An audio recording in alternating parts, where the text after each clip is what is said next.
मला समजलं की आपल्याकडे मला वाटतं काहीतरी 1973-75 पासून घराच्या जागेचे नाव व्हायचा प्रश्न आहे. किती आमदार झाले असतील? कधीपासून आहे भाऊमुशी? इथं वसंतनगर मध्ये 71 पासून विषय 350 घरकुल येऊन महागाडी गेली. खरं का?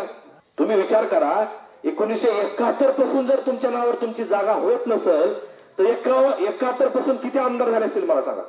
की तुम्ही आंदोलन करायचा प्रयत्न केला, उपोषण करायचा प्रयत्न केला, तुमचं उपोषण दाबायचा प्रयत्न झाला, वरून पोलिसांकडून तुमचे उपोषण तुमचे मोडीत काढायचा प्रश्न झाला, तुम्हाला हुसकावून लावायचा प्रयत्न झाला का नाही?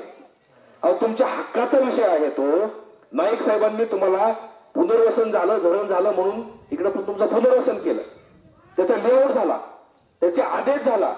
तुम्ही वर्षानुवर्ष तर 50 वर्ष होऊन गेले असतील तर राहताय तुम्ही. घरपट्टी भरताय, पाणीपट्टी भरताय, सगळे टॅक्स तर भरताय की नाही? का फुकट राहताय तुम्ही इथं?